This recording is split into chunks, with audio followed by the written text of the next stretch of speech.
All right, we are live. I got to give you props, Chris, because you have got some of the best intro videos. And I've been thinking about your intro videos as I've been traveling Alaska, and I've been filming things. I've been thinking, I might have to take Chris Howard's lead and use some of these like nature car driving snippets. Um, when did you start adding the intros to your videos? Oh, I don't know about when. Um, I took a trip, an airplane trip for Christmas, and I decided to video the takeoff and the landing out the window when I was in a window seat. And then I ended up finding some music and gave that a try. It turned out to be a little bit long. I think that was like 7 minutes. I've decided like about 3 or 4 minutes is about right. And then the recent ones I've been, and then on the way back, I took out my phone in the airport, the Denver airport, and just stood by a pillar at a one of those moving sidewalk things. And I didn't take it where they were getting off. I took it when they were getting on, so they wouldn't have to look at me. I didn't really want to see their faces, but I just wanted to see the people because it was Christmas time after Christmas in Denver airport, and there were just thousands of people. And so I just stood there for 5 minutes holding my camera. And one guy came by and then he looked, oh, I apologize. He was in my way. And then you could see him later on. He walks in front. And he kind of gives a little wave at me as he goes by, but he's not looking at me. And I thought people really didn't pay me much attention. And there was some kind of a security camera right up above where I was anyway. So, because I gave a couple thoughts about, well, this is kind of intrusive to take video of people and stuff. Well, somebody already was doing that. The security guys were somebody probably sleeping or whatever. But and then recently I have an old van and I drive it to the grocery store and stuff, and my phone will sit on the dash and point out the front, and so I can just do that. And I have a couple that are trips to Walmart and going to Walmart, and then I'll get on the archive. I think it's archive.org on the Yeah, internet, yeah. and they've Uh-huh. got all sorts of music on there. Usually, I look to see how long the segment is, and then I go looking in there for some. I usually try to find old music so that I won't get into any trouble and find something that's about that long. And it's worked out so not I haven't planned putting, what I'm going to do with the music or anything, but it's worked out so that the music kind of fits. And I'm not sure why that's true, but everything I've done so far, the music kind of fits to what you see, but not by planning. It's weird when that happens. I mean, I used to do a lot of like video work for a mega church. Um, and sometimes you would just like slot something in and you would barely need to tweak it. And you're like, how are these like camera motions hitting on beat of the Yeah. song? Yeah. You're just like, well, I guess it was meant to be. I guess so. We're gonna Yeah. press render on that one. Yeah. Um, okay, so like I think maybe it's in 4 months. 4 months ago, I came onto the internet. I stumbled into the TLC, and you were one of the first people that I like.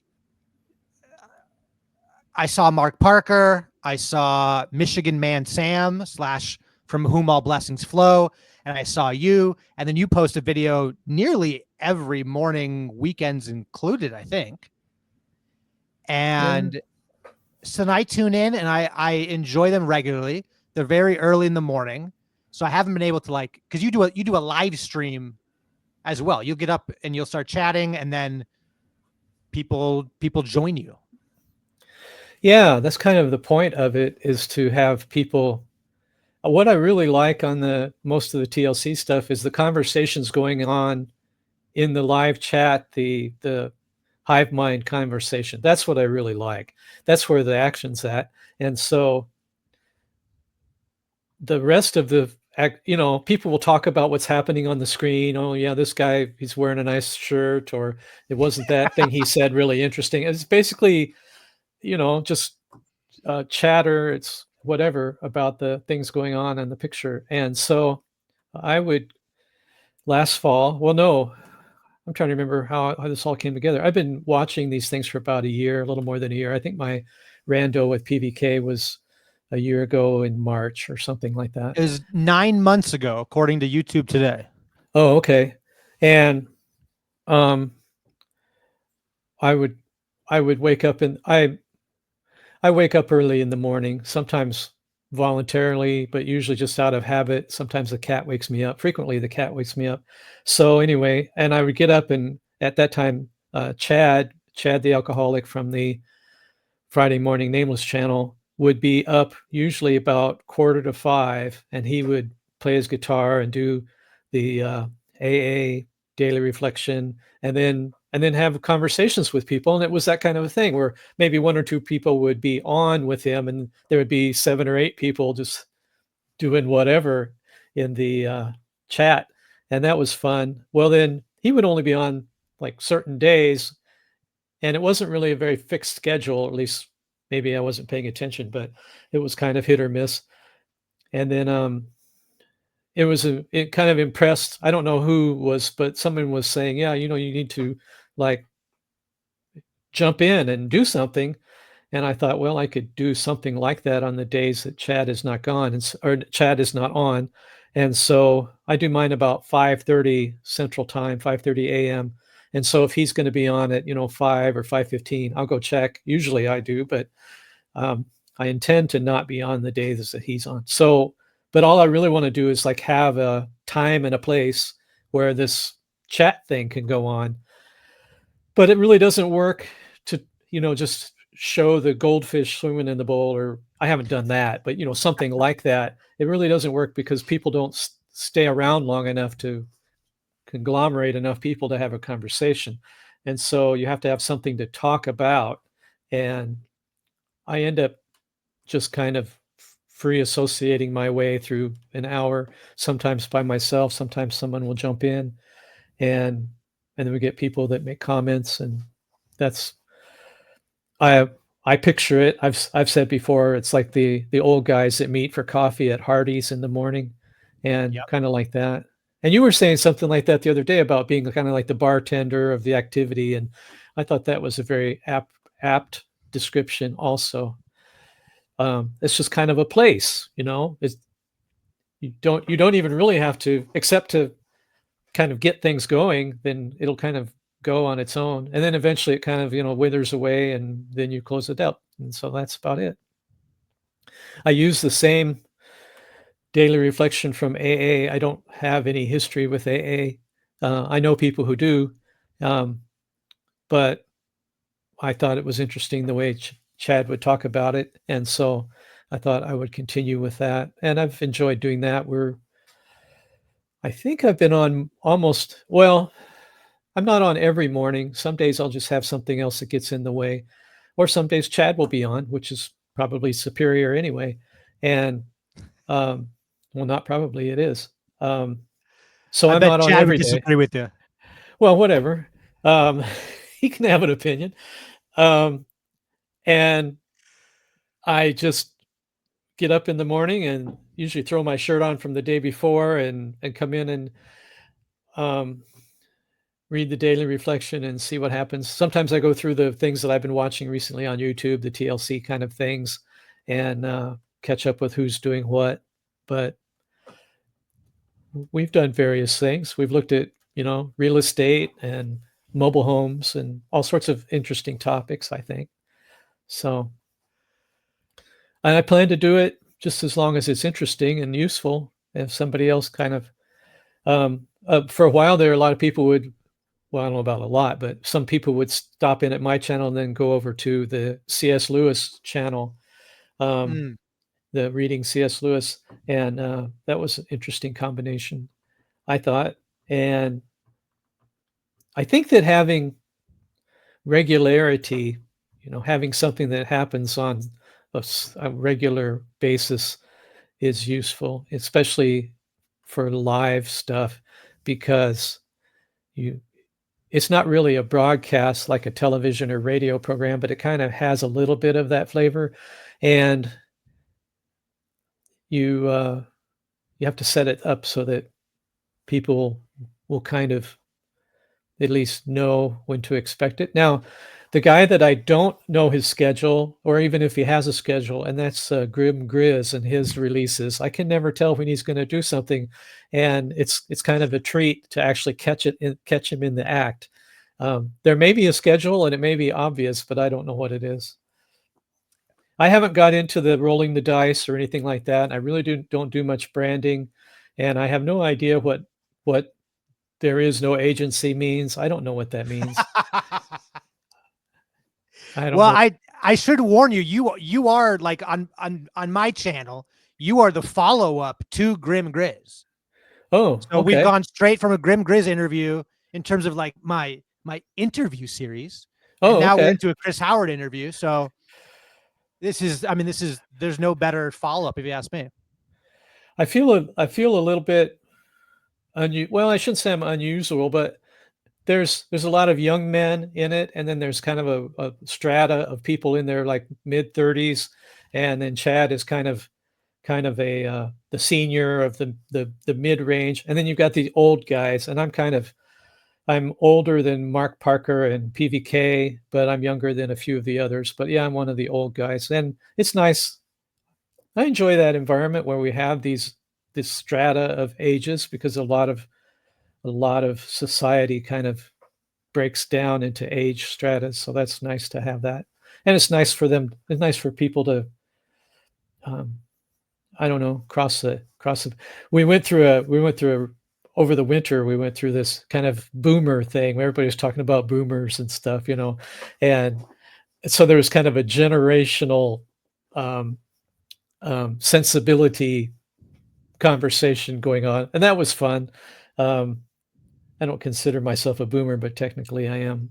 So Okay, well, let me ask you this: what, like, I'm 33 years old. I get married in a couple months.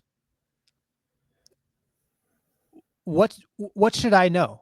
Like in terms of like how millennials are coming into culture, what aspect of boomer culture have millennials missed out on? Are we like, what have we pushed against that really was foolish and unwise, and we should like think a little bit more about as we begin to, I mean, most people have kids, but like for myself, what am I missing? oh, I don't think you're missing anything. I don't know. The Yeah, I have children that are basically your age, and they're sharp people. You seem to be a pretty sharp guy, so you you can't assume. I think it's obvious these days that you can't assume that people that are older actually know any more than you do, especially Oh, with the way technology rolls. You know, it's like I don't want to discount appropriate um, respect for elders. I think we probably one of the things the boomers did, I think that was really not very good was erode the respect for elders. But um, I run into where I work. A lot of the people I work with are younger than I am by quite a bit. They'll be like straight out of college and stuff like that. yeah. And they see that I have gray hair, and I think they assume that I know more than I do. And I haven't been doing the same job like my whole career. I've been kind of come in and out of exactly what I'm doing. And I try to um, make sure that they're not assuming some sort form of veneration or something, or you know, that they shouldn't question what I'm doing, especially when we're trying to do a group project to make something with. We have a common idea of what the quality is, you know, so we're Mm. aiming for a certain thing. And so if they see something I'm doing that's like, oh, why are you doing that? I want them to question that just like they would if they were just in a class group project in school or something like that. And sometimes I use it though. Sometimes I leverage it. Like I'll be in a meeting and there'll be something that they'll say is kind of obscure, and I'll raise my hand and say, "What does that mean?" And I can kind of do that. Whereas if they were like they're just out of school, they might be bashful to do it or make them look stupid. And it's like, it doesn't really bother me anymore. So I'm kind of whatever I am is what I am. And so um, I'll ask a dumb question and they'll straighten me out. And I'm kind of hoping, sometimes I actually think I know the answer. Sometimes I really don't. And sometimes I'll just do it so that everybody in the room hears the answer. But mostly it's because I want to know what it is. So, um, what do you need to know? I don't know. Getting married is interesting. We just had our 40th anniversary here, end of May. And Congratulations. well, thank you. Um, it's just a big number like any other big numbers. And See, I'm not falling for all of this. well, it I is think you're full of wisdom. not, well, I don't know about that. A PVK says the way you do it is you just don't leave. And that's very true. You just don't leave. That's pretty much the thing. Um, and we had conversations, my wife and I both, we had conversations before we were married about, okay, what's your attitude toward this? And are you really in it? And my wife put the obey back into the service, the vows. And I thought, wow, that's pretty cool. And so my job is to help her be the person that she aims to be. And I'm already convinced when I married her that she is aiming the right place. And so getting her to be what more complete in that way it's a win for me. I mean, it's great. So, and she does the same things for me. I ended up marrying the person. I wasn't really a dater or anything to date around with people. Um, she was just someone that in high school. So I've known her all the way since eighth. Well, I've known her since before that, but we started going to the same school in eighth grade. And now we haven't been together all that time after, we kind of wandered together in a way and whatever. What am I trying to say? She was a person when I kind of took stock later on. I was like, do I even know anybody I want to get married to? And she was like, this is the person I feel most comfortable with. I can be myself. I know she can be herself. And we can keep doing this for a long time because it just kind of fits. I don't have to put on any extra special. Not like that wouldn't be a bad thing. It wouldn't be better. It'd be better if I stood up a little straighter or worked a little harder or whatever. But she's seen just normal me, and that was appropriate. That was acceptable, and normal her, I think, is great. So that's what we do. I resonate with that a lot. Jane and I met. We were both working at a brewery, like a brewery restaurant kind of thing. And we were friends for like a year before we were anything more than friends. But one of the things about Jane that when we first met was like, it was just so fun to work together and to serve tables together. Yeah. Because it was like half of it was we were always competing against each other to see who could like have more tables and be a better server, which made us both better. So we were both aiming at a good thing and then like encouraging and spurring the other on. And it was just so easy to like work together. And then as I don't know, I thought a lot about like, what does it mean to like, to propose, to ask this woman to marry me?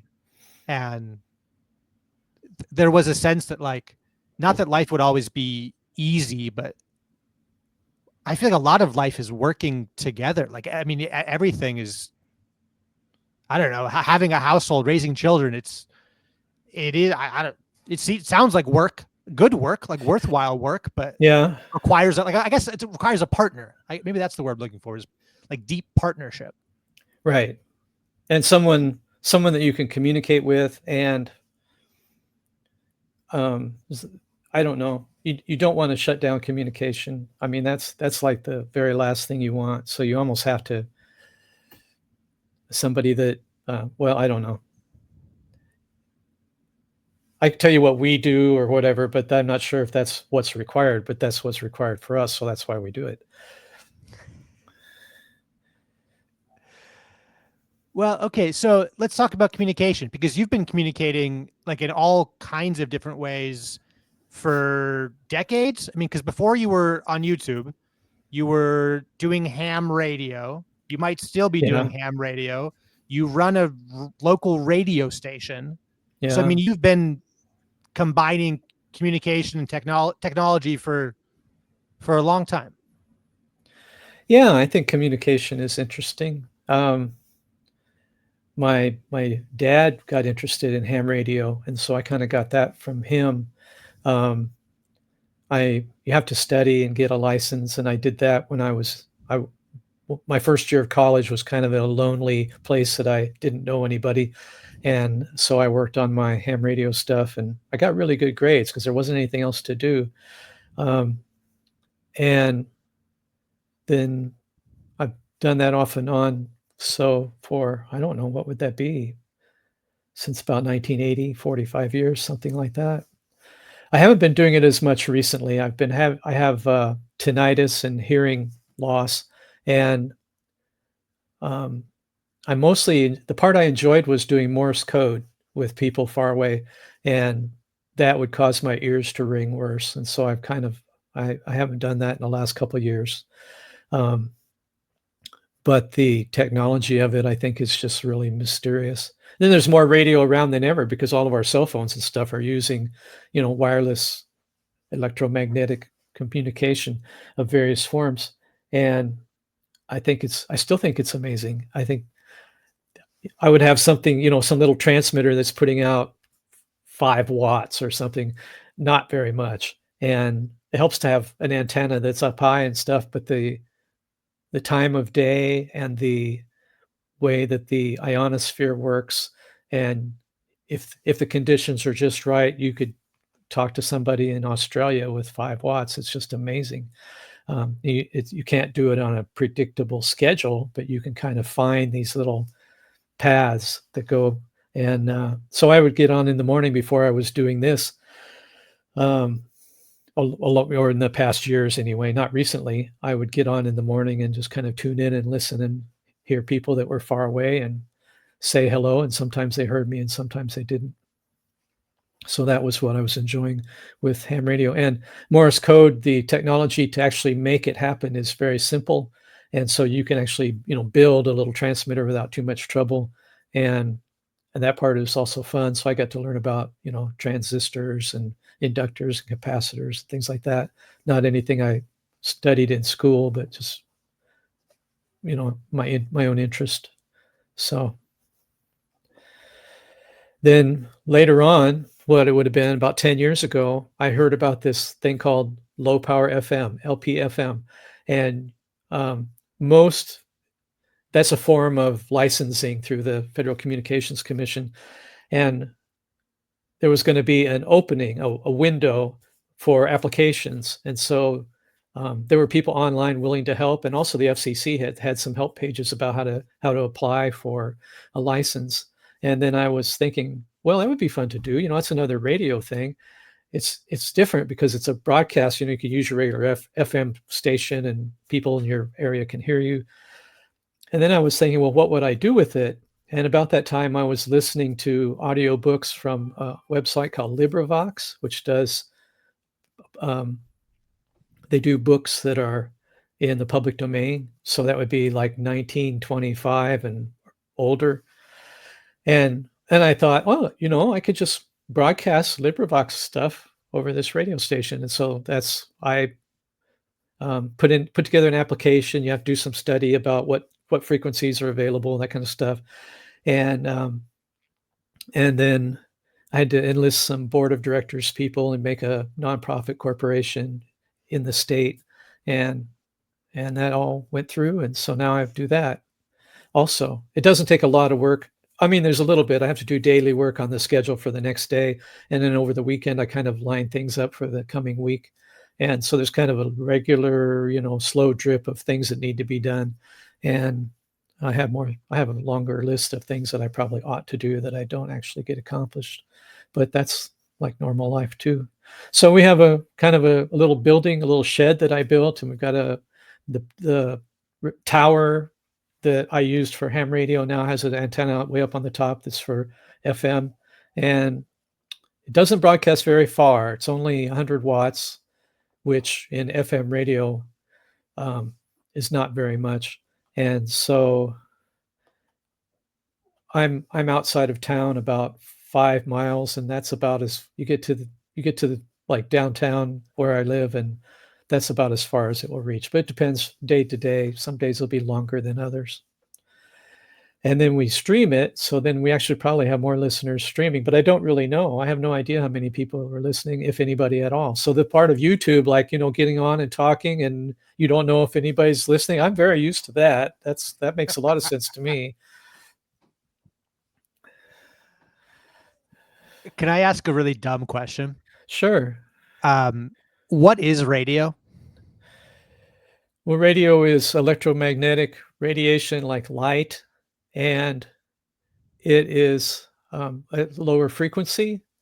Um, it starts, I don't know how the lowest low, but like 160 kilohertz would be 60,000 hertz or something like that. But then you get all the way up, like the AM radio, which most people don't use now, is 540 kilohertz to 1700 kilohertz. So that would be 1.7 megahertz. And a hertz is a cycle per second. So that's that many cycles per second. And then FM radio is from 88 megahertz, I think, to 107 megahertz. So that's quite a bit higher. And then there's, it goes on up from there all the way up into light. And there's something past light too. I think it's like gamma rays or something like that. But it's electromagnetic radiation, and that's about all I can tell you. So when you do something here, that guy over there, they have this famous Einstein quote about radio. He says, radio is like a very long, what is it? Radio is like a very long cat, where his tail is in New York and his mouth is in Los Angeles, and you pull on his tail and he meows in Los Angeles. Radio's like that, but there is no cat. And so it really doesn't tell you anything. But it's a resonance thing. And so if you have a circuit that's resonant for a certain frequency, the ebb and flow of whatever it is that's ebbing and flowing, that part I have no idea, from your circuit out. Now you have to have an antenna, which is a device for, what do they call it? Oh, there's a word for it. It's for crossing the barrier between in the wire and in the air. That's what the antenna does, both for transmission and reception. And so the shape and size and directivity where the antenna is, but it has a lot to do with its size and shape, what it's made out of, helps that transition. So more of the energy that's in the metal is propagated in the atmosphere, in the air, in the ether, or whatever this is that we don't really know. I'm not a physicist, so I can't even tell you why I don't know or whatever, because I have no idea. All I know is then the antenna at some faraway place gets these ebbs and flows, and out of all the noisy things going on, you could build a circuit that's listening for just certain ebbs and flows and distill out of that the original information. So usually they have what they call baseband information, and then you impress that on a signal, and then you put it out on the air, and then the other guy gets the signal, and then he gets the baseband information out, and that will be somebody's voice or whatever the stuff is. You look mystified. But it's true. I mean, it's kind of magical, and the impressing of the baseband onto the radio signal is also really interesting too. So the whole thing, I think, is just amazing. Well, okay. Here's the thing I'm thinking about, right? So like, I like to go camping a lot. Yeah. And when I go camping, I at least can trick myself into telling you that I understand everything that happens on a camping trip. Like, right, like I put up a tent and there's a zipper. Like I can explain to some degree the mechanics of everything on a camping trip. And then you talk about radio, which in some sense is like, I mean, I know not fully, but is kind of like an outdated technology, or at least one that's not dominant in culture. And the longer you talk about radio, the more I go like, yeah, it's just, I mean, it's just magic. Like it's just Yeah. magic, but we talk about it as if it's like fancy science, but you go like, what's happening? Well, I mean, fundamentally, we're not precisely sure what's happening. Yeah, at least between you and me, that's true. There might be somebody who knows more about it, but I don't know anything about it. I think the reason it seems like it's outdated is it's so ubiquitous now that we don't even think about it anymore. So cell phones are, you're talking and both transmitting and receiving at the same time on multiple frequencies from this little box in your hand, and then you're including like to your Bluetooth. So your Bluetooth is doing radio to your cell phone's doing radio to the tower or whatever, and then the GPS is coming down on different frequencies and it's receiving that and figuring things out from that. So it's got like radio all over it, and antennas that work multi frequencies. And yeah, cell phone is amazing radio device. And yeah, your earbuds, all of that uses radio. So it's everywhere. Wi-Fi, all of that. Anything that's wireless. I mean, that's wireless is what the word was in the like 1920s for what radio was. And I don't know why they changed to radio, but yeah, it's all wireless. Okay, so in some sense, we live in a radio world, and we stopped using the word to where I could foolishly think, oh, well, radio's dead, but it's like, no, it's so alive, we don't even need the word anymore. Right. Yeah, we just call it, wireless or whatever. Yeah. That's interesting. I listened to you in PVK talk, and one of the things I thought was interesting beyond just radio was you both were kind of like, television, bah humbug. Yeah. And 5 years ago, I would have heard that and been like, it's two old, insane men. But even older now. A few hours ago, I canceled my HBO subscription because I'm like, I just can't do this anymore. I can't keep subscribing to all these things. And part of me is like, Jane and I were talking the other day, like we have memories of like small kitchen televisions that are like kind of fuzzy and grainy.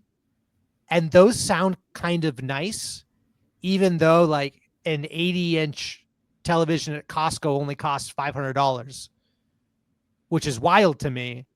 So like the big TV, the beautiful TV is more affordable than ever.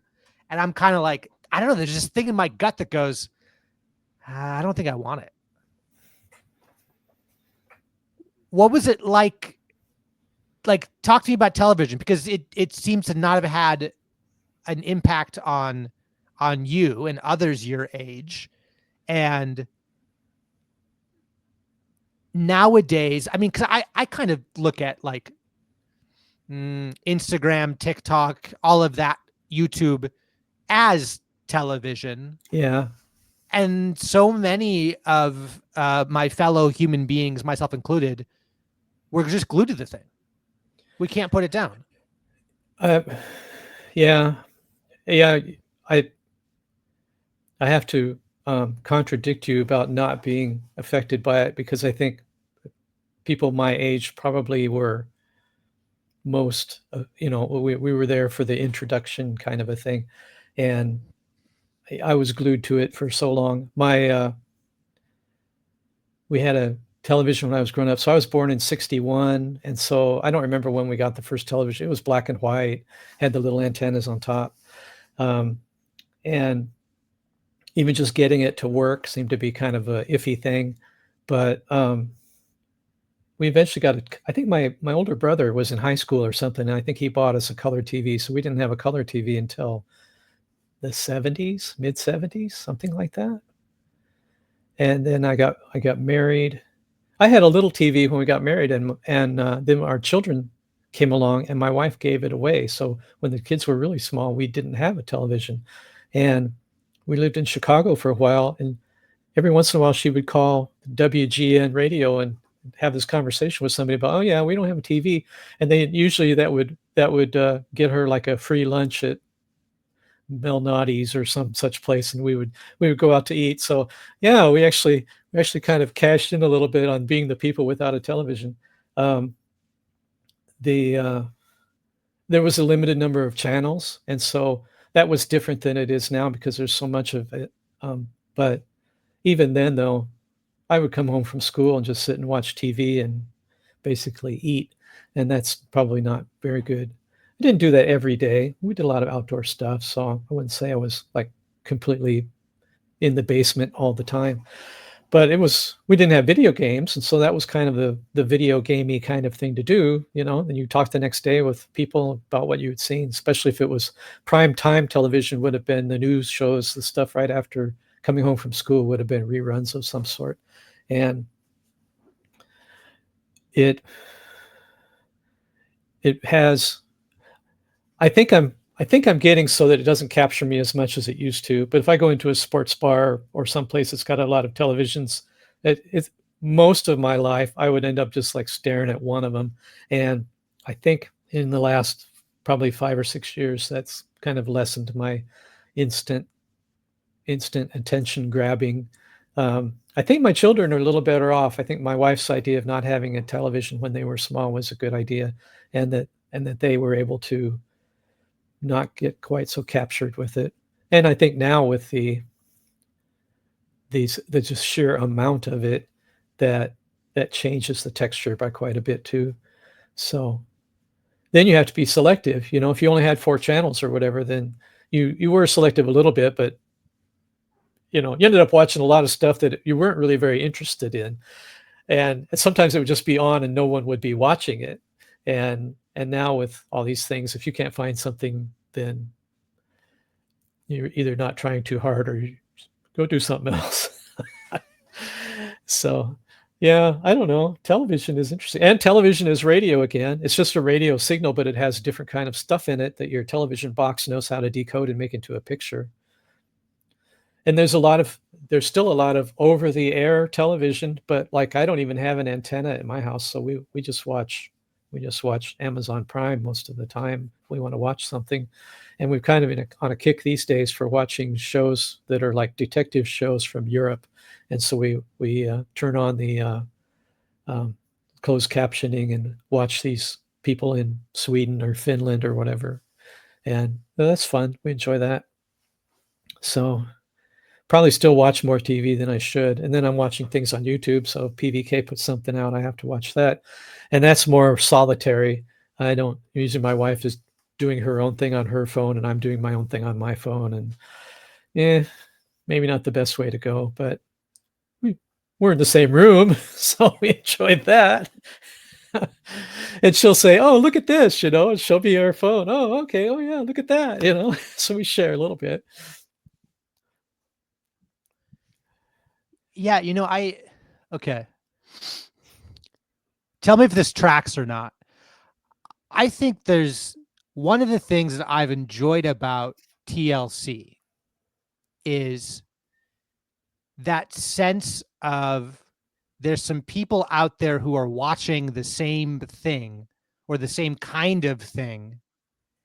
And then you hop into a live stream with somebody and there's some sense of shared culture where, obviously there's tons of differences, but it's easy. Like most people are watching a PVK video and it's like, oh, did you watch this one? Which has that sort of like, Right. Maybe, I don't know. Because Yeah. if I think about like when I was in college, or I guess like probably post-college, different kinds of jobs I had, it sometimes is very hard to find any kind of like overlap with with a coworker where it's like, what do you watch? I go, I don't watch any of that. What do you do? I do, these are my hobbies. I don't do any of that. And Yeah. there's just like less and less, I don't know, shared culture, shared identity. And in some sense, there is just this refreshing nature to hop into a live stream and go, I bet we watched one of the same things in the last 7 days. Yeah. It's almost more like if you went to a concert where there's other people that want to see whatever the band is, and at least you know that there's this one thing that you're both interested in at least, and you're probably interested in more than that because these things kind of come in batches anyway. So you're not there physically, but at least you and that's part of I think the fun of like the randos and stuff too, is then you get to participate. So, and like I say, I really like the chat, live stream chatting during the live stream. Okay, so talk to me about the chat, because Yeah. I I still don't quite feel like I understand chat. Sure you do. You know, when you like make popcorn and you're going to watch a movie with somebody and you sit there and you're eating popcorn and you're saying things like, "Did you see that?" You know, "Do you believe that at all?" It's like that. You know, you do a little bit of heckling and a little bit of carrying on a different conversation completely. You know, "Oh, I need to call you. Oh yeah, okay, give me a call." You know, or you might be doing something completely different, or you might be, you know, just trying to hearing their every word. It depends on, you know, how captivating the conversation is and who's in the chat as to what you end up actually doing. Um, but it's dynamic. And one of the things that I find challenging about it is lag. Lag is challenging because then if you're just a little bit behind, at least the way it seems to work for me is the comments are always like most recent, but I could be lagging a little bit in the video. And so the comments will either have this like prophetic sense, you know, now he does this and he did it. or it'll be like, oh, I put in a comment, oh, that was a good idea, and everybody else saw that, you know, 3 minutes ago, and they're on something completely different. So the comments can be challenging. And I just learned not that long ago that most of the time it's set for top comments, I and was then there's just like gonna say that. all comments, and I didn't know that until just recently. And so, and then the other thing that makes that complicated is when they do this simulcasting thing, like if they do House of Woo and Ron is simulcasting it, or you know, that kind of thing. And then you get the Ron comments and the Mark comments, and they're in two different things. And yeah, so you actually have like multiple movie theaters watching the same movie, and one place they're, you know, having a food fight, and the other place they're all asleep. You know, it's like whatever. See, and this explains, that's a great description for me, because growing up as an only child, when we'd watch a movie, it would just kind of be like silent. Yeah. So I'm not very well accustomed to the popcorn talk, Oh, which okay. explains why the chat is always like I'm always like, what is going on? Like, why is anyone chatting? But I'm not very good at growing up alone. You just there was never a reason to chat. You don't Yeah. chat. You just Yeah. Well, exist in there's a certain isolation. level of trolling and snark that can go on, and then there's people that are really serious, and there's usually people in between. So it's a lot like the comments afterwards. You know, the comments in the video can be like that too, but with the live, it's kind of got a instantaneousness about it. And also, you never know if you'll ever see those comments again because, at least I don't know how to get them to come back. Sometimes they're there, you know, it's like, oh, there's the comments, but usually I don't know. I don't know if I'm supposed to hit a button to make them come back or to save them or not save them. So I'm kind of assuming they're ethereal, that they just kind of disappear. Yeah, there's got to be some feature in there where you choose whether or not to resurrect the chat in the I don't know. aftermath. Yeah, I don't know. Um, you do this interesting thing where, like, I think I've heard you say after about 30 days, you start deleting old videos that you've posted in the morning.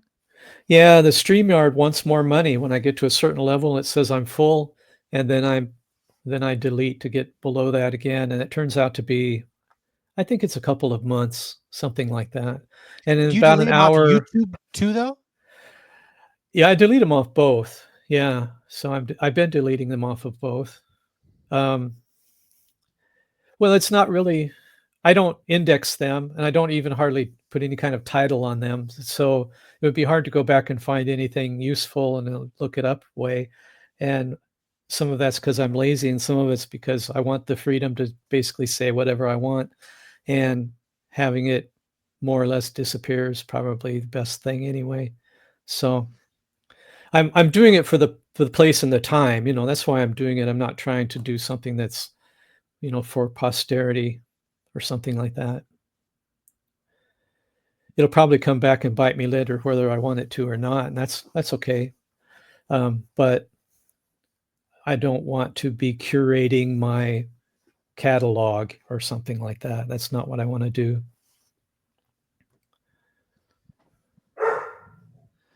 Yeah, I was thinking about that the other day, thinking about how, like, I was imagining a world where every conversation I had non-digitally was like uploaded somewhere for somebody to like review later. Because in some sense, like, there's a lot in the TLC that's just like people chatting, and then those chats are uploaded, and then people are like reviewing the chats for all sorts of Yeah. different reasons. Yeah. But I kind of like your model, because it's like this like 1 month spotlight that like moves with you in time, and it's like you can get 30-day-old Chris Howard, but 90-day-old Chris, he's gone You to missed memory. it. Yeah. Yeah. So I don't, like, you did that one here a little while ago where I don't know if it was on purpose or accidental, where you deleted a couple of hours, well, no, a whole bunch of hours of stuff. And you're inspirational to me by doing that. You were inspirational to me. Was that what it was? Okay, we can inspire each other. You I keep them around long enough so someone could see them if they missed it or something like that. Because I thought, well, no one's going to ever know that I did it, to get kind of going. No one's going to know that I'm doing it if I don't keep it for a little while, because it would be like, oh, well, you weren't there, you missed it all. And so that I'm bowing to the trying to grow the channel thing a little bit by doing that. And you get into things like that. I don't know if you've probably already seen that. You get into like, what should I put at the beginning, and how long should my intro be? Because if I'm waiting for someone to wander by, will anybody wander by and see this thing happen? Do you have to have like a 10-minute countdown to say yes, I'm coming, or should you advertise it the day before? Those kinds of things, and I don't want to work that hard, so I really Neither do don't. I. Yeah, so I put a little bit of an intro at the beginning, mostly so I can like get myself put together and get my screen set up. And I put a little intro at the end so everybody knows that this was the end. And then I don't put an awful lot more extra effort into it after that. Sometimes people say some really interesting stuff, and so it's kind of sad that maybe it should be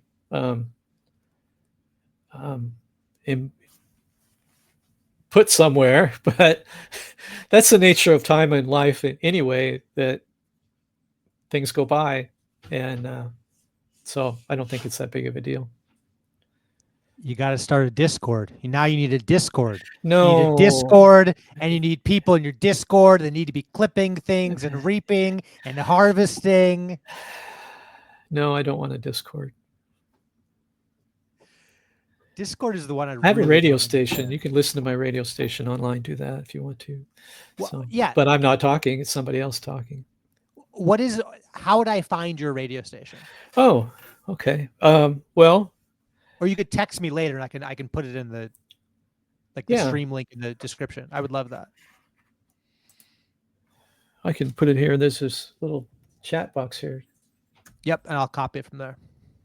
What book is being played currently? Well, I put together, when I was doing this, I couldn't find any other station, any other like broadcast radio station doing this at all. They had some that were for people who were reading impaired. So there's radio stations that they'll do readings, but you might even have to have like a special radio to receive it, because it'll be like on a side channel or something, because they want to be able to like read the newspaper. And so the way they get around the copyright thing is that they are aiming at an audience that couldn't read the paper. And so by reading the paper on this special frequency, you get the special radio, you can listen to them. That's called the radio reading service. And so there's some of those stations that do that. There's a station in, I think it's in New Orleans area, where they just do that, but they just do it over their regular channel, so anybody can hear it. And there's a station in Memphis that I know that's actually owned by the Memphis Public Library. I think it's no, I don't remember their call letters. I think it's like YPL, like Your Public Library, Yeah. WYPL in Memphis, and they do a lot of reading, and they do that over the air. But usually, like you say, they'll be like, here is 10 o'clock. We're doing our chapter of Moby Dick or whatever. And since I was going to be doing it 24/7 all the time, I had to come up with a way to do it. Most of the time, This is 24/7. oh yeah, it's a regular radio station. Yeah, no advertisements or anything. And so I had to come up with kind of a format. We have four. Let me see. I get my note thing. We have four. What we're calling like chapter things or serials that we're working on. So there'll be like a larger book, and we have a schedule. So each of those four things will be making a little bit of progress each day. And there's actually like three blocks in the schedule. So there's a morning block where we move them all ahead, and then we'd play the same chapters that we did in the morning. We'll do in the middle of the day and in the evening for these four. The first one is kind of a classics. So it'll have David Copperfield or something like that. Usually it's fiction. The second one is like Westerns and Americana. So it will have, Max Brand or something American, more or less. The third one is history and like biographies, things like that. And the fourth one is adventure. So that's where like the Sherlock Holmes stories go and that kind of mystery and science fiction, stuff like that. So those are our four categories. And we move all of those ahead. Whatever book we're working on, we move those ahead a chapter to an hour's worth each day, or at least something that will fit in an hour. And then the rest of the hours that aren't set up to do that are just random from the catalog. And so I have a large catalog. Well, I wish it were larger, a catalog of things that are different lengths. And then the software I'm using will pack it into the hour. And it's set up to pretty much on hours, and pack it into an hour. So you end up with like a big thing at the beginning of the hour, and that might take you to, like 35 minutes or whatever. And you'll have some medium-sized things, and you'll have a bunch of really small things getting smaller and smaller till you get to the top of the hour, and then it does it again. So then you'll have another big one. And so that's kind of how it's put together. And the random stuff can be anything. So I've got like, I've got the definition of fascism by Mussolini, or some speech he gave about what Italian fascism was about. It was like somebody read it, and so I oh, okay, we'll put that in. So that's in the mix. I don't select anything. Well, I select the chapter books that we're going to do. Right now we're doing Vanity Fair, Lonesome Land, which is a Western, the autobiography of William F. Cody, and a story called Child of the Moat is our adventure, which is kind of a children's story. I don't listen to it all the time. In fact, I just listen to it enough to make sure that it's working. And then, so some of this I know what it is, and some I don't. But I haven't listened to them all. I've listened to a few of them. Okay, well, now I'm wondering, like, it's playing as we speak. It's permeating the atmosphere. Well, yeah, and now I'm thinking, like, how much? I mean, it wouldn't be. I guess it would be much, but it wouldn't be that much, I suppose. Like, if you were to go in reverse, if you were to take YouTube content, and then you could fill a radio station with. Sure, you could. Yeah, you could have a podcast radio station. All just be podcasts. You could do that.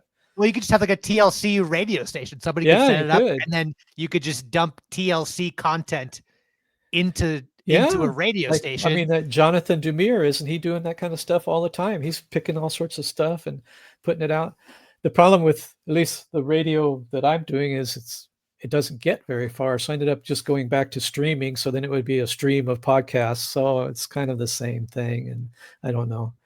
Locally, I have no idea how many people can actually are inclined to listen to our actual FM signal. I know a few people that do, but not, I don't know very many. Because locally you'd be like tuning on your vehicle. Yeah, or yeah, in your car or yeah. And you probably, most people don't listen to the radio very much anymore. No, I mean I can't.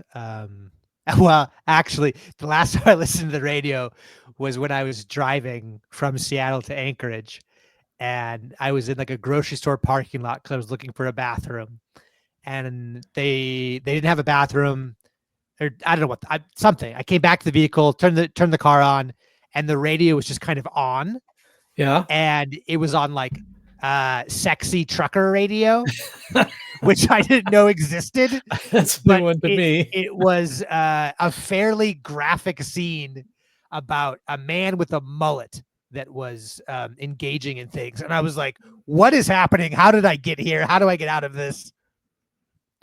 Yeah, that's a new one to me. I don't know. But I mean, yeah, trucking is. I think there's a lot of radio use with truckers.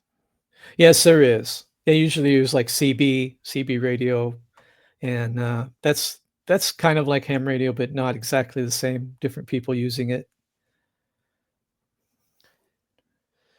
When you would talk to people on ham radio, um, like what were people doing on ham radio? Because you're kind of talking into the void, and then you're like, oh, somebody's there. Like, how similar was bumping into people on ham radio to bumping into people on a YouTube live stream? Oh, kind of similar. Because there's a lot of different usages people on for different things. Because there are like um, appointment kind of driven stuff where people that are involved in one activity or in one region or whatever will get on at a certain frequency, certain time of day, whatever. It'll be an appointment kind of a thing, um, and a regular. Or there'll be people who are really into like emergency services, and so if there's a hurricane or something like that, where there'll be Yeah. opportunity to do public service kinds of things, then some of these things will kind of spring up over that kind of event. Um, then there are people that are just mostly interested in the far away thing, and to talk to someone who's either in like a very rare place or in a very far away place. So it's kind of an unusual connection. Usually the unusual connection things, it's a very short thing because there's other people waiting to talk to this person in this faraway place. And so some of the people that like live in a faraway place, they might want to have a normal conversation, but as soon as it's known that they're on there, they've become like a famous person. And so there's people lined up to talk to them just to say they did. And so that can complicate things. People will actually go on trips. So like you can go on a trip to some little island someplace that no one lives at, but because it's a unique like governmental, it's a unique place. They'll go on a trip to this island that nobody goes to and set up a radio station, and then they'll like manufacture one of these rarities, and everybody wants to talk to them, kind of a thing. So there's a lot of different like subcultures going on, and there's people that get on just to do certain technologies of radio. So they might be using, old teletype systems or sending pictures of various forms or other computerized things or using Morse code like I did. And so there's that kind of stuff where you're getting together about the old technology. So if you have a conversation with somebody with low power, so low power is a thing too, low power, Morse code, and then you can have a conversation with someone else. Well, you already have a thing that's a basis of conversation. It's just the fact that you're doing the same thing. So you'll talk about what kind of radio did you make it yourself? How long have you been a ham? And then you'll get into things like what's the weather like there or whatever. And some of the conversations can be kind of stilted because of that, where you're just talking about you're exchanging this information. but some of them can go into longer things to talk about what kind of work you do or something like that. Usually the conversations don't get really in depth. I think TLC conversations are usually more thoughtful. So it's not really, I mean, it can be a conversation medium, but it's not always used that way. I'd say that's kind of rare. Can you tell me about more about Morse code? Yeah, it's beepy noises. Yeah. Like the dots and the dashes, but they turn Yeah, into letters. yeah, yeah. It's an encoding of beepy noises into letters. So you're actually, it's not really, some people think of it as a language, but it's not. You're encoding English, and so you have to be able to spell. Because you're actually going to send and receive your beeps because of the way it's spelled, and that could be challenging if you don't know how to spell. There are a lot of shorthands. There are a lot of shorthands. So I remember when I started out, I was a student, and my major was architecture, and I had to learn how to spell architecture without. Now I can do it a lot really easy if I see it written down. I can do the Morse code. But if you're just like doing it in your brain, okay, ARCHI, that kind of spelling was kind of challenging sometimes. Morse code is just on off, the signal is just on off. So there's no other baseband impressed upon that signal except for, on off at the right times. And so it's very elementary as far as the necessary things to make it a signal.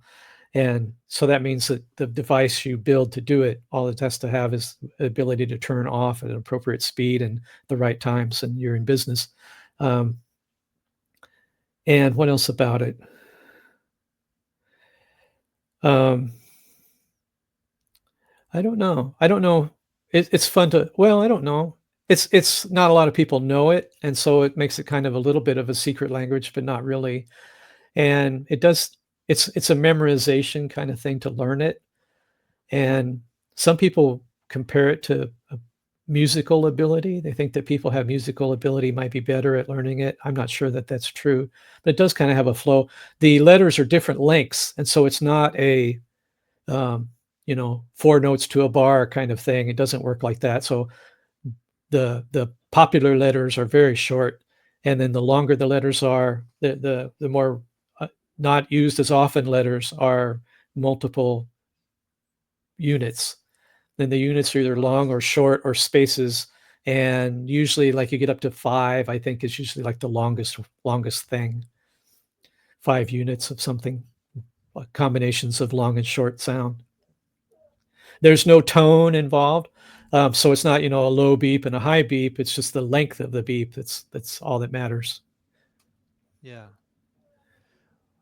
Why why are we so interested in talking to strangers? Because like I'm listening to you talk about radio and I'm like enthralled. It's like so interesting to me. And I go like, why do we spend energy to build little devices to see if anybody's out there on the other side? Well, that's a good question. Yeah, because you really don't know, and you won't know until somebody does it. That's the other thing is like, okay, so say that they have these what they call openings in the ionosphere. They're not really like nothing Yeah, opens. what in the They world call it, is that? well, that means that there's somehow there's reflections in the ionosphere where upper parts of the atmosphere where a signal at a certain frequency will go up there and then kind of get trapped for a little while and then come back down. Some frequencies it'll go right on out. Some it will go like up and straight back down, but some of them are just kind of just right. And so you'll find these things. And some of it can be kind of predicted, but maybe or maybe not. And so that's the kind of the fun part. But the really mystery part, like what you just brought up though, is you won't know it happened until somebody sends a signal. So you won't know that there's an opening until someone makes an attempt. Now you can use various things to try to get around that. So they have what they call beacons. You can have a little beacon that just sits there and sends out, here I am, here I am, here I am all the time, 24/7. And there might be a beacon nearby, the frequency that you want. And so, if you're in that area of that beacon, you can listen for the beacon at a certain place. And then you'll know, well, there's a channel between, there's something going on that lets me hear this far away thing. And then there's people that's what they do is just listen for those things, and they hear a beacon and they write down where they heard it.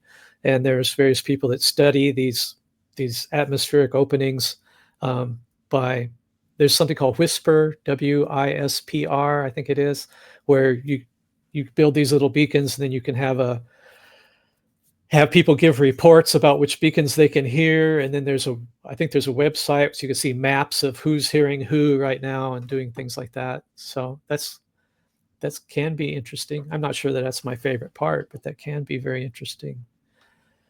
But I think the reason I'm talking about it is because of what you said, that you don't know until you do it, So if you're lost on a desert island and there's no one else there, but a radio washes up on shore and it's got solar power or whatever, you can crank it up and you can say, SOS, help me, come and get me, whatever. You could tune around all the time on that thing, and not hear anything at all. But it may be that, it was the zombie apocalypse, and so no one's transmitting. It'll be up to somebody to turn theirs on and lift up the microphone and say, hello, hello. And even then, is anybody listening? Well, you don't really know. But if you don't talk, then no one will ever know. So it's an interesting conundrum. Yeah, I grew up Baptist, like fundamentalist kind of stuff, and I'm now thinking how shocked I am that I never heard anybody give a sermon about when to pray based on the ionosphere. Because that seems really rich. That seems like you could maybe sell a good book about prayer in alignment with the ionosphere. I think people might buy that one. I don't know. Yeah, I don't know.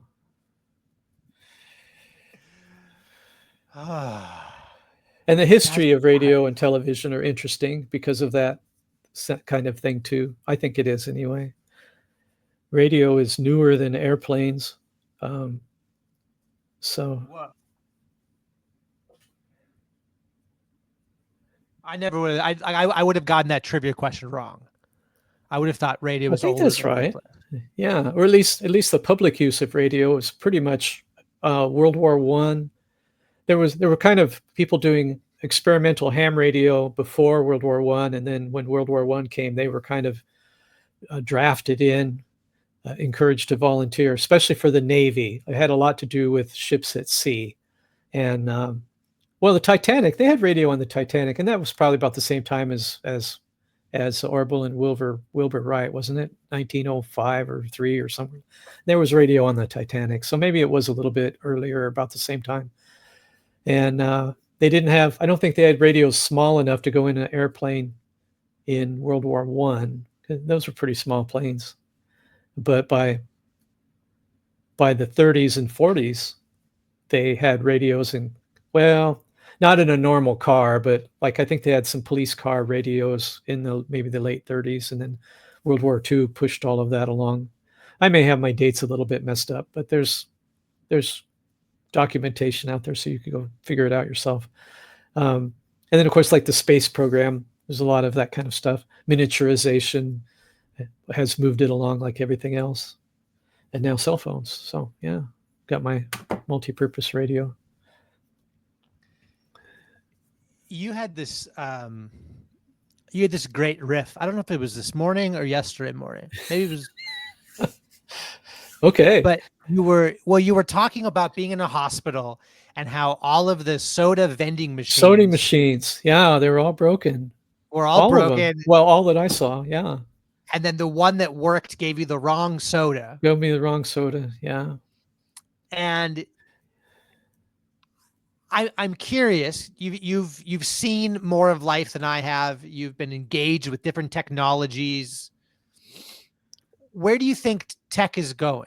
Like, are you hopeful for technology? Do you think technology has improved our lives? Do you think it's like right down the middle? Some of it's good, some of it's bad. It's about balance. Are we too tech heavy? What are your thoughts on technology and culture? I think technology has improved our lives. I think so. I mean, my mother, who's 90, had no running water when she grew up in the 30s and 40s. And I think they eventually got a phone like in the 50s, something like that. and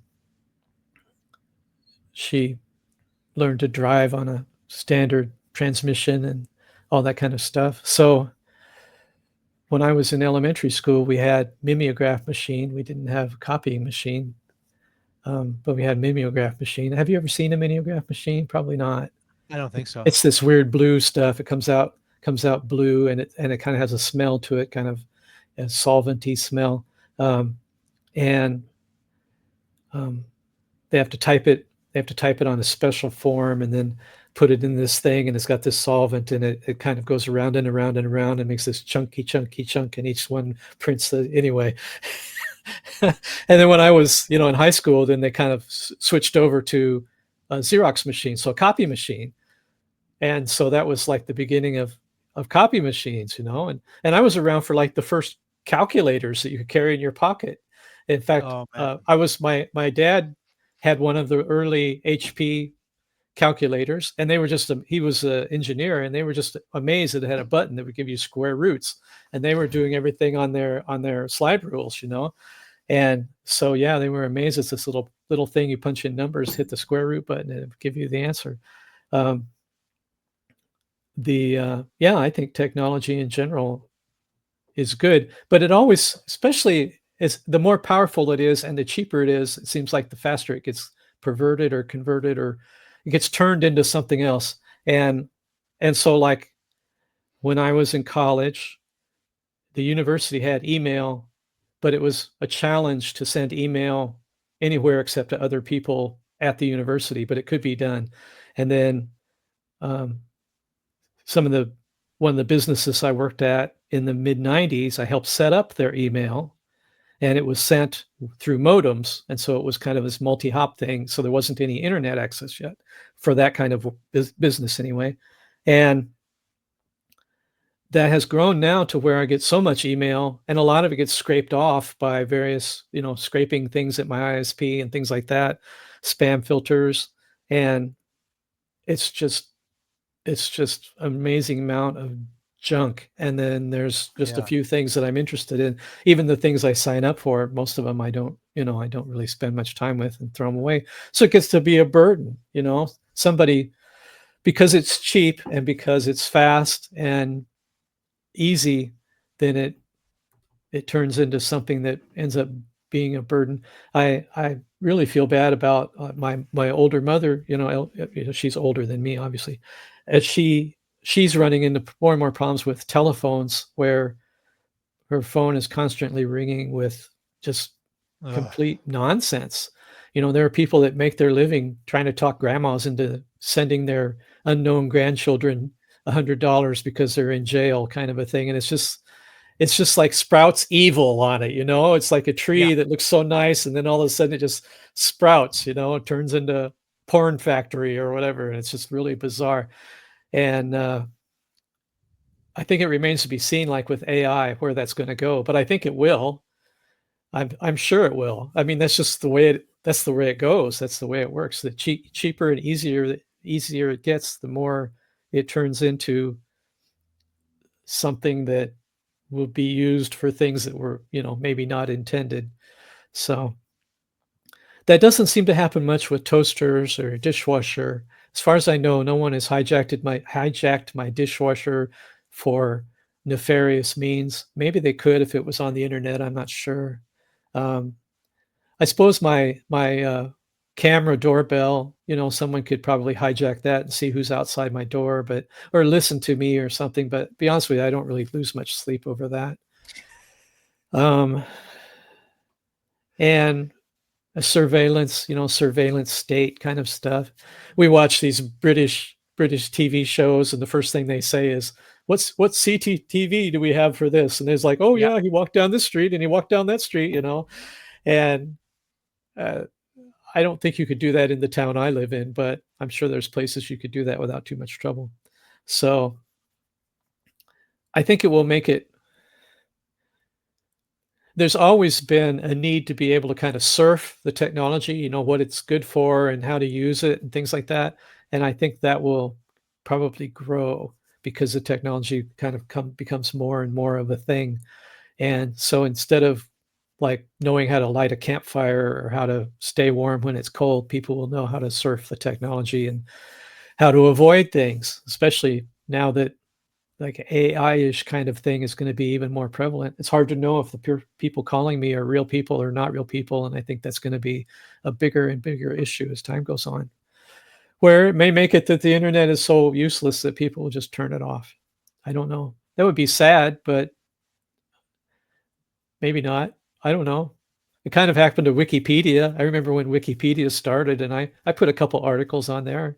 I thought, oh, this is pretty cool. And then eventually it kind of got taken over by people where you had to have references, and it had to be just right. It had to be something that was published. So if you could read it in a magazine or a newspaper, then you could say, oh, okay, I have citations. And there are people that were watching it, doing things with it. And now it seems to be just kind of, maybe useful, maybe not.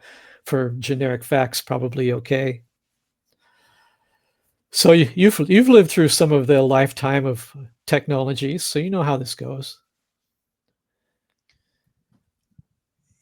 Yeah. I mean, like at 33 years old, like I remember dial up. Yeah. I remember getting like a first, like, yeah, moving from landlines to cell phones. Yeah. My freshman year of college, we had, I don't remember how heavy the TV was. One of those, I mean, where like it's built into like a stand and it's probably like 5 foot tall, all one unit. And we Okay. like, me and my roommate like lugged that thing up 3 flights of stairs and like blocked everyone on move-in day. And people were yelling at us like, "What are you doing with this giant TV?" And we're like, "We got it from Goodwill for $20, so we're There you we're go. bringing it into our room." Um, and I mean, if I'm honest, in large part, like I feel like I'm kind of retreating from much of technology. I'm in this apartment right now in Anchorage where like the washer and dryer do like an auto sense feature, and it dries me up a wall because like it's never dry. And I'm like, why do I need a dryer that auto senses my load? Like, why can't you just get it dry in 60 minutes? Yeah. And I just find it like infuriating. And so I'm kind of like trying to actively imagine like what would life look like with less technology, and because like it'd be a sacrifice to there's pros and cons to everything. Yeah. But what would it mean if I let go of the speed and efficiency and I tried to like learn some more of the old ways? And what if I like made a habit of making bread every Sunday and like those kinds of things? I really enjoy cooking, and I think it tastes better when I make it from scratch. But it's not fast or efficient. No.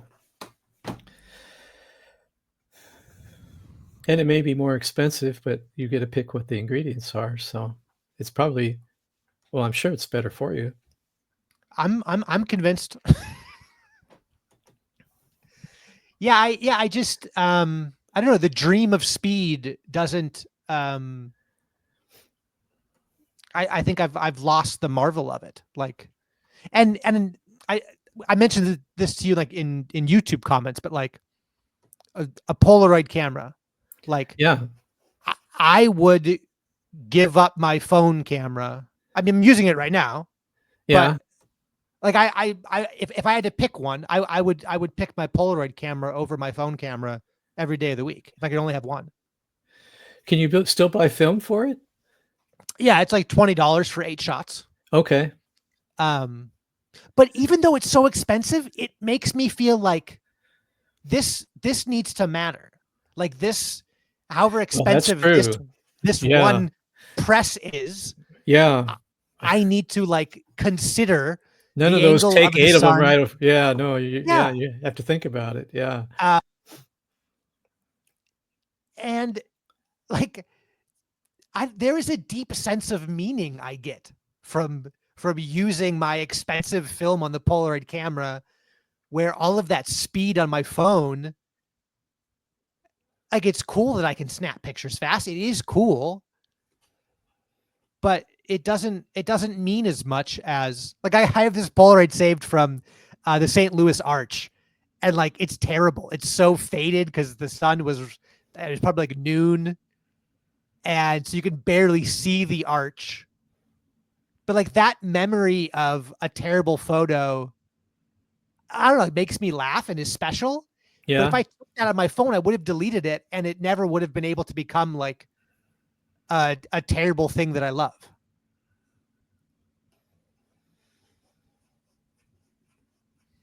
Yeah.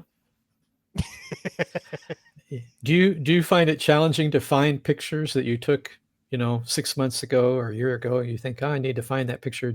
Are you an organized person so you are able to do that?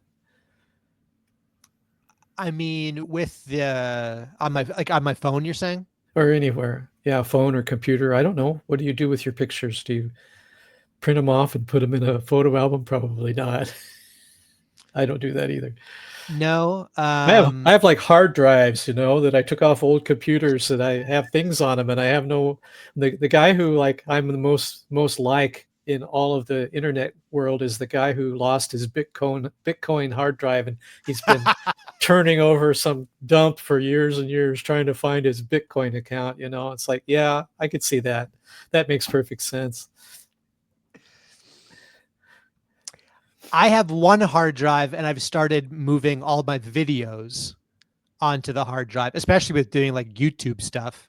I needed a hard drive so I'm organized in that way. But with the photos, no, I'm not very organized at all. I'm Like not either. my Polaroids are all in one Ziploc bag, and I See, that's kind of what I'm getting at. When you take 8 of the pictures, then you have to figure out what to do with it. And so usually, like, I just, dump it on my computer. I keep most of my stuff on my computer and get it off of my phone.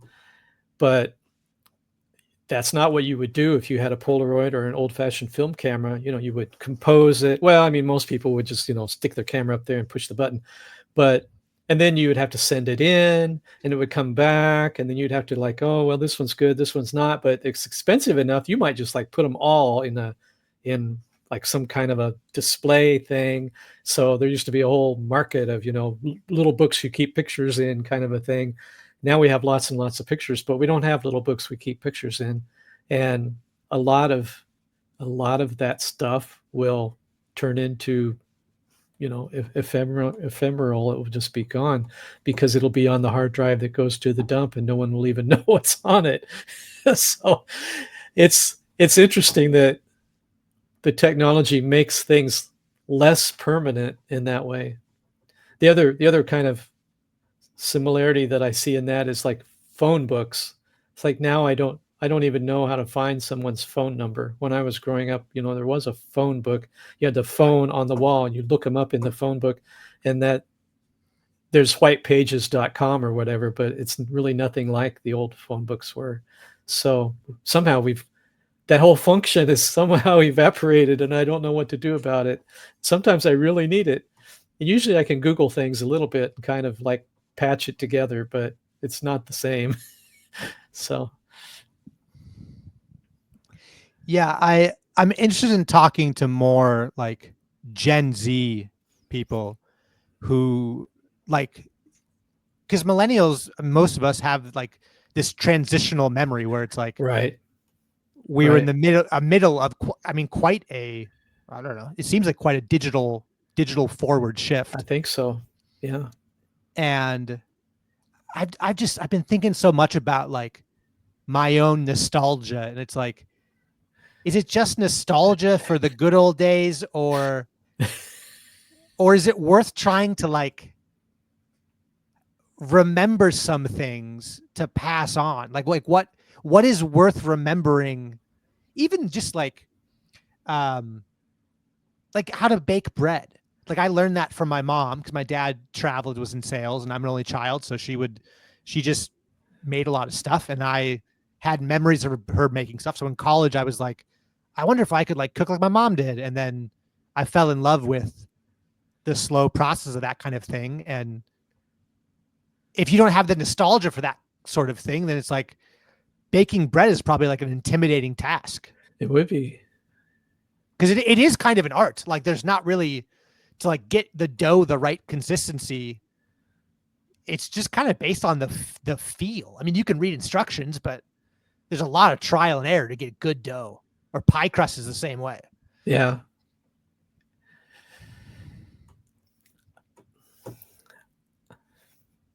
I'm with you. So I don't know what to say, but I think are things moving faster now, or are they slowing down, or still pretty much about the same? As I know it's still moving, but I don't have a feel for the velocity if it's changing faster or slower. That's yeah. I wouldn't know how to answer that question, which is strange. The hardware seems to be kind of slowed down. For a long time it was like, you're going to get a computer that's 1.2 gigahertz, and then you're going to get one that's like 2.1 gigahertz, and then they got up to like 3, and that's about as high as the gigahertz went. And we're getting bigger, like terabytes kind of stuff a little bit. But now if you go buy a PC, it's like even smaller. It might be in the same size box, but there'll just be like a little thing in there. And so the hardware seems to kind of plateaued, I think, for normal everyday computers. They're a little faster, I suppose. Is there a lot of difference between an iPhone? I don't know what they're up to now, 16 and a 15 or whatever. I don't know what numbers they're on, but I'm using the same. I got a cell phone like this, and then I was in a car accident and it broke. And so then I got another one of the exact same kind, and I like it. And I would probably keep doing that if but they probably won't let me. They have new ones, so they make you move along. It's kind of like with cars, right? I mean, you could be driving the same car for 30 years and they don't really change very much, but they kind of make you move along in certain ways. Yeah, I want off of that rat race. Like and I've thought about, like, my fiance Jane and I were talking the other day about, like, are we going to do another phone upgrade, or are we going to like try to get out of the system? And does that mean that we have to like sacrifice a smartphone and go to a dumb phone? Like, could we do that? Could we make the sacrifice to go to a dumb phone? Because you lose a lot. Yeah. Yeah, including, I don't know, do dumb phones have a list in it, a phone list? I think you can put a list in some of them anyway. They probably have the memory for it, but the inputting would be painful.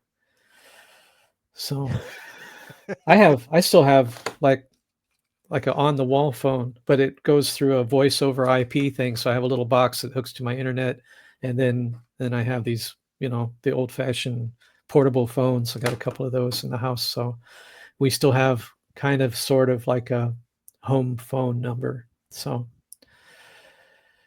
it stays here in the house. It doesn't go with me. And then we both have cell phones. So we have three numbers to remember. Yeah, that's not bad. I got rid of all the notifications on my phone, and I got rid of all like the app icons. So I just have like a list of words. So like I click a word. Oh, that's an interesting idea. I didn't know you So could do like, that. I spent like $20 on an app, but it wasn't a subscription. Okay. It was a one-time purchase. And so yeah, so it says like alarm, and I click the word alarm, and then it takes me to which is great, but I still find myself checking things. So like I don't get notified, but I still be like, oh, let me like check YouTube, or let me check X. Even though there's notifications, I do it less, but I still like, there's still this behavior in me that I have to know what the strangers out there are doing. Like I can't not know there's strangers out there doing things, and I must find out. Well, Alaska is your chance to escape. I don't know. That might have been your closest to escape velocity that you'll get to. I'm not sure. We'll see. We will. If it's me, if my thing is so attractive that it's pulling you into this, like a bee to honey, let me know, and I'll be quiet for 6 months, and you can escape.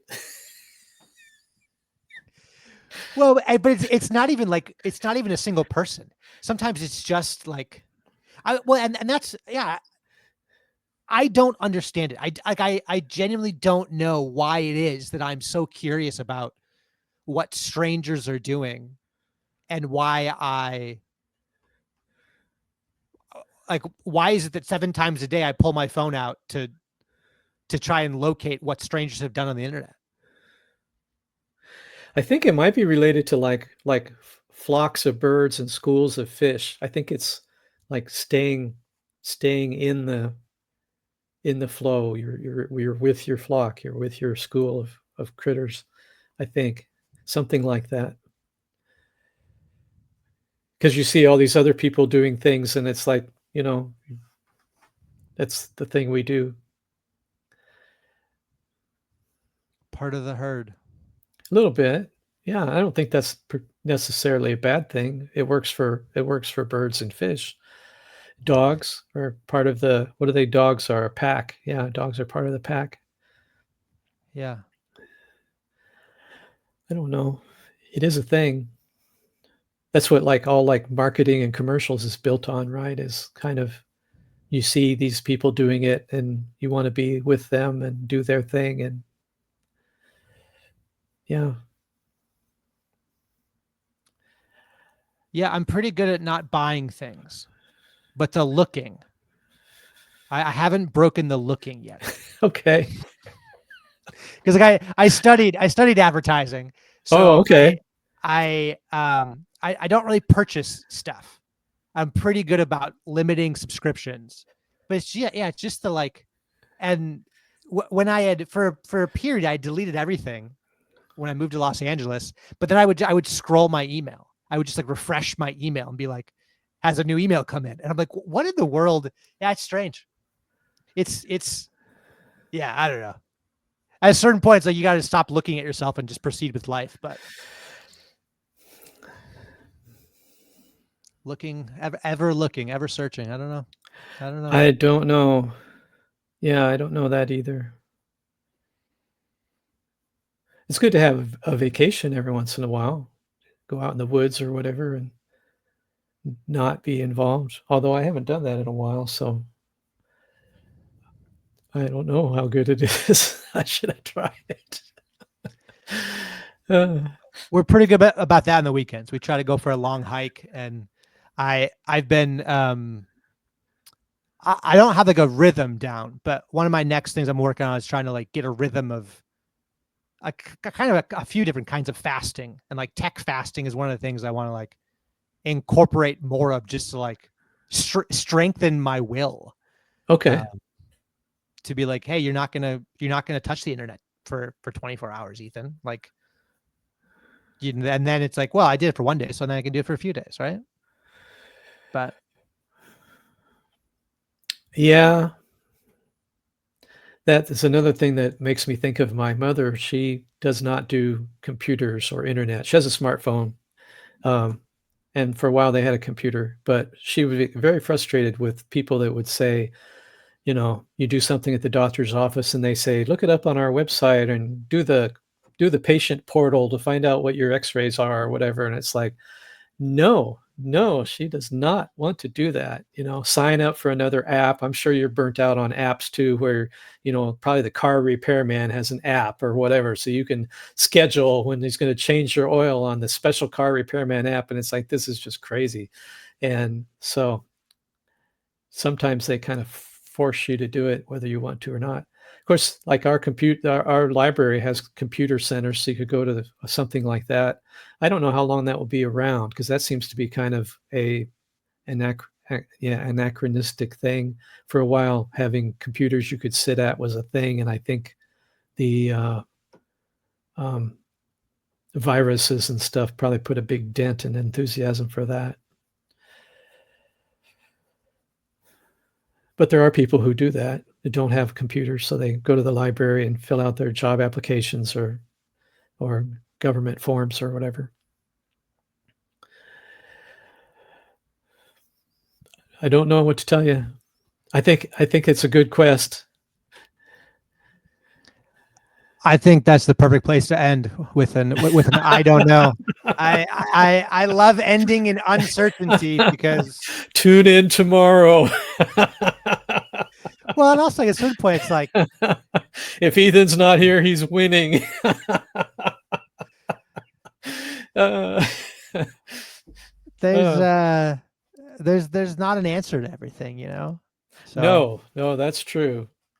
And you have to give yourself a little bit of a break, right? I mean, you don't know exactly what the good sides and the bad sides of everything you do, and you can't weigh it all before you do it. And so sometimes it's just intuition, like this is taking up too much of my time. It's, you know, like I should be looking at this, but instead I'm looking at that, or vice versa, and you'll catch yourself. I don't know, that might not happen to you, but I expect it probably does. I want more of this, I want less of that. This is good, I should be doing more of this. And one that I've found slipping through my fingers is sitting at the table when we eat.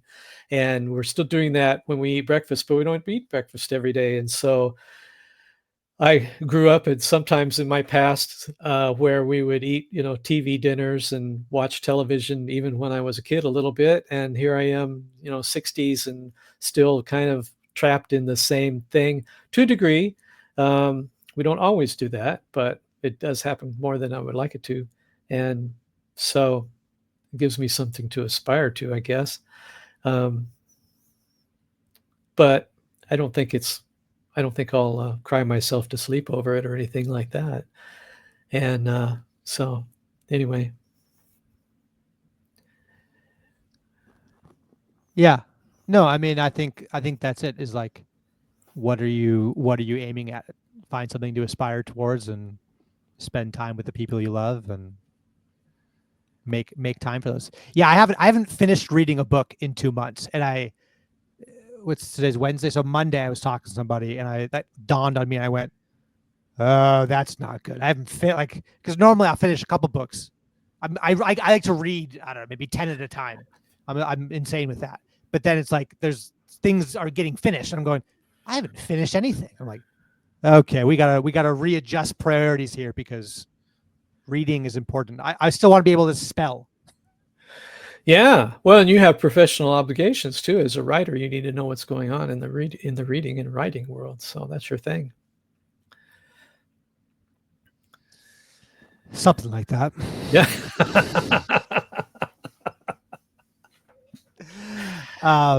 Thank you for hanging out with me this evening. This was Oh, you're welcome. thoroughly I enjoyable. don't know if we covered anything of interest, but I guess you'll find out later. Well, but here's the thing, like, it was of interest to me, and Okay. that's all I really care about. Okay. That makes sense. I kind of like when PVK says, like, I'm a selfish YouTuber, which, like, if you're doing things for other people, I feel that's gonna burn you out. Yeah. There's a lot more of them than there are of you, if nothing else. So making other people happy is an endless empty pit. You can't fill it. All right, well, I'll probably be on in the morning. So if you get insomnia, just jump on in. okay, but so that's 5:30, so Yeah, that would about be 5:30. that'd be 2:30 a.m. my time. Is that what it is? Yeah, It's only 3 hours. it's only 3 hours. There was one time where it must have been like, maybe it was 12:15 in Alaska, and I pulled up YouTube, and Grim Grizz was doing a stream. I'm going, this is 3 a.m. Why is he doing a stream at Yeah, 3 a.m.? yeah. Uh, Jacob, I don't know if you watch Jacob Federici. He's yeah, yeah, usually yeah. on really early in the morning too. He's a like he's not get up early. He's a stay up late, I think, because he's like 1 a.m. kind of stuff. So Yeah, I love some of his streams, because he'll be like, I don't know, it'll be like hour 3 or something, and he's just like at a computer typing, yeah. and I'll jump in and like chat with him for a while. And it's great, because I'm like, there's nobody here. Like, we're just you and I hanging out. And so I can say whatever I want, and nobody's ever gonna find this. So you could just say all kinds of wild things, and yeah, it's great. Love it. So the thing to do is like make a test out of it, and you say, I really need to buy a new dishwasher, and then the next day you'll get on Google and you'll have all sorts of ads for dishwasher. You should try that and see if that works. It always does. It probably will. Anyway, we were going to quit, so we probably should. Thank you very much. It's been fun. I hope Thank your you. last few weeks in Alaska are enjoyable, and your long Me trip too. back is also enjoyable. So Yeah, I hope you the survive this. land of cheese and meat in Wisconsin. Yeah, I can't wait to be home. All right. You probably won't see very many mooses when you get back there, although they might have a few.